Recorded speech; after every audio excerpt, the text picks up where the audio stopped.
नमस्कार मंडळी, कसे आहात सगळे? आमच्या ब्लॉगमध्ये तुमचं स्वागत आहे. तर आज म्हटलं काहीतरी वेगळं दाखवूया. तर आज आम्ही आलेलो होतो अतिशय सुंदर अशा जागेमध्ये. इतकी छान जागा आहे ना, इतकी स्वच्छ की आमचं मनच असं एकदम शांत झालं, माहिती आहे का? इतकी शांत जागा आहे. तर आम्ही आलो होतो पुण्यातील लोणी काळभोर येथील वर्ल्ड पीस डोममध्ये. हा जगातील सर्वात मोठा आणि शांत घुमट आहे. इतका शांत की बापरे, इतकं मन शांत झालं ना आमचं. खरं सांगते, इतकी शांतता होती इथं. आणि त्या घुमटमध्ये थोडंसं जरी हळू बोललं ना तर इतका आवाज घुमायचा ना, इतकी मज्जा. तर तुम्ही पण बघून घ्या मित्रांनो आणि फिरून या तुम्ही पण. हे ऐतिहासिक ठिकाण खूप छान आहे. तुम्हाला गेलं ना खूप आवडेल. आणि सुरुवातीला आम्ही ना तिकीट काढलं. तिकीट आहे हे बघण्यासाठी. तिकीट 100 रुपये आहे. काही नाही, पण 100 रुपये वसूल होतात. इतकं छान ठिकाण आहे, माहिती आहे का? आणि सेम नाही का मिनी ताजमहल सारखंच मला वाटलं, कारण की आतमध्ये खूप छान होतं. आणि म्हणजे दिसायला बाहेरचं जे आहे ना स्विमिंग पूल ते मस्त आहे. फोटोशूटसाठी पण छान आहे सगळं. MIT WPU पुणेच्या कॅम्पसमध्ये स्थित आहे हे स्मारक. प्राचार्य डॉक्टर विश्वनाथ डी कराड यांच्या संकल्पनेतून साकारलेले आहे, जे अध्यात्म, विज्ञान आणि जागतिक शांततेचे प्रतीक आहे. खरंच खूप शांतता आहे इथं.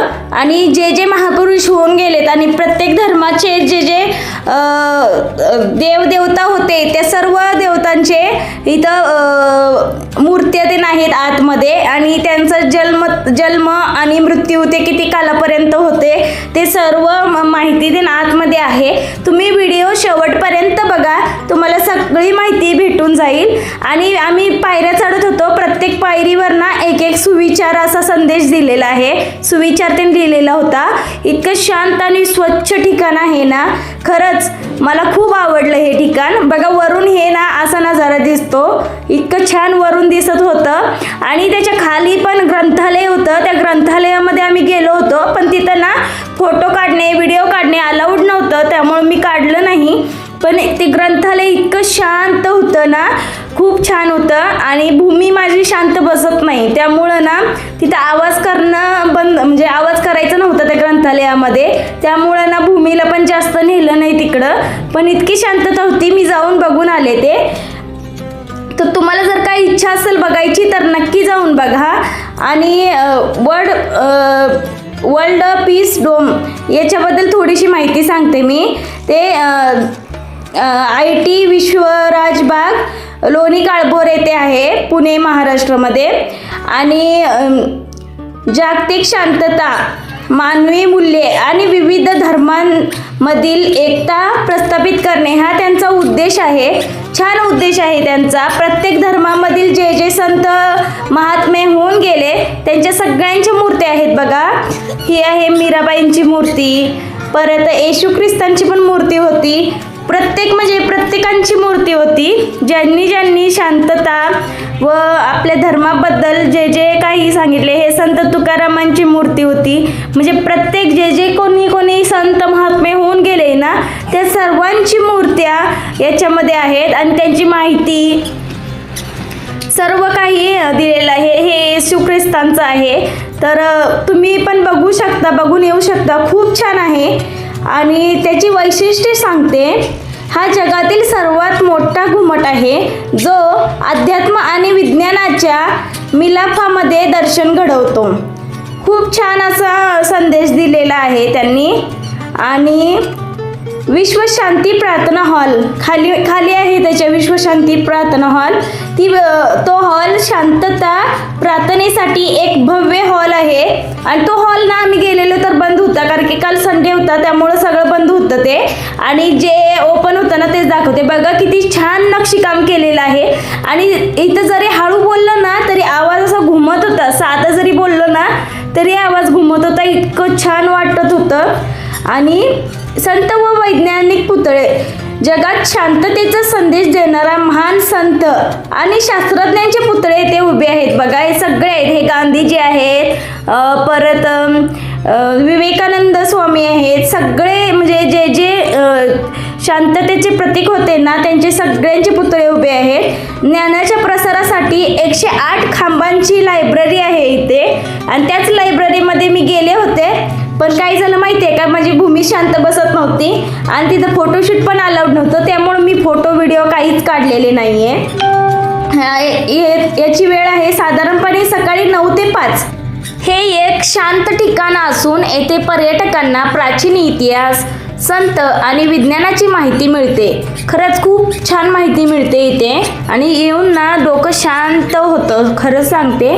आणि हा घुमट केवळ एक वास्तू नसून तो मानवतेच्या कल्याणासाठी आणि वसुदैव कुटुंबकम या विचारावर आधारित शांतीचा संदेश देतो. खरंच इतकं छान आहे. हे बघा, ही श्रीरामांची मूर्ती आहे. संत तुकाराम, संत एकनाथ, संत ज्ञानेश्वर सगळ्यांच्या मूर्त्या येथे होत्या. ही गौतम बुद्धांची मूर्ती आहे. तर या वास्तूचा एकच संदेश असेल की सर्व धर्म समानच आहेत, त्यामुळे सर्वांनी एकत्रित राहायचं, हाच संदेश असेल. इतके छान मूर्त्या होत्या आणि येथे जाऊन ना खरंच खूप शांत वाटलं आम्हाला. तर तुम्हाला पण जाऊ वाटलं तर नक्की जावा. तर इथं आमच्या भूमीची मस्ती चालू होती.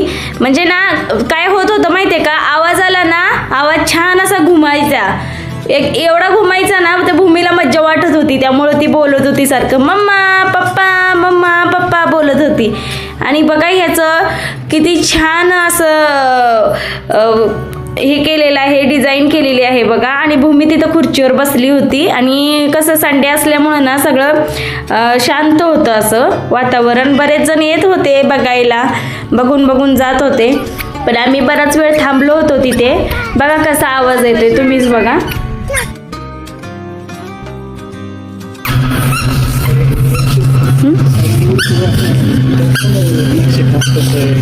तेच सगळं घेतलंय.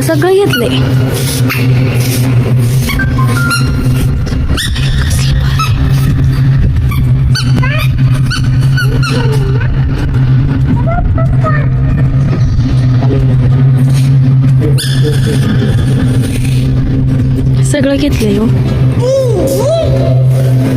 हे कोणाचे? संत तुलसीदास.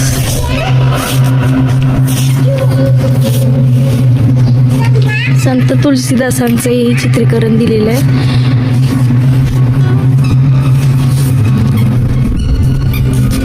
रामकृष्ण त्यांचा जन्म आणि मृत्यू दिलेला आहे अजून.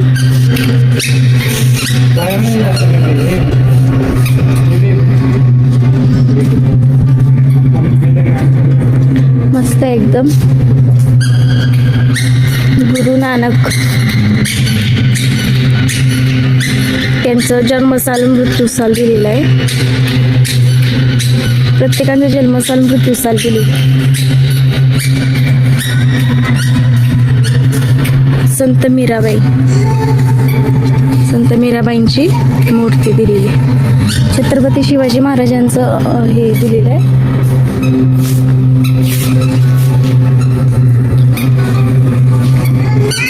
हो.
ते घुमट फिरून आल्यानंतर त्याच्याच खाली हे ग्रंथालय होतं. खूप छान ग्रंथालय होतं. ग्रंथालयाच्या बाहेर बघा, ग्रंथालयाच्या आतमध्ये काय मोबाईल अलाउड नव्हता, त्यामुळं मी ते व्हिडिओ काढला नाही. पण ग्रंथालयाच्या बाहेर बघा, जेवढे शास्त्रज्ञ होऊन गेले, जेवढे थोर शास्त्रज्ञ होऊन गेले, त्या सर्व शास्त्रज्ञांची माहिती दिलेली आहे. इथं पूर्ण भिंतीवर दिलेली होती माहिती, आणि त्यांचं जन्मसाल, मृत्यूसाल, परत त्यांनी काय काय काम केलं ते सगळं दिलं होतं या भिंतीवरती ग्रंथालयाच्या. तर इतकं छान होतं ग्रंथालय, पण खूप छान होतं बघा, किती छान आहे.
तर व्हिडिओ आवडला असेल तर व्हिडिओला लाईक, शेअर, सबस्क्राईब करायला विसरू नका. जरा कमेंट करा, कमेंट तर करतच नाही तुम्ही, आणि बेल आयकनला क्लिक करायला विसरू नका.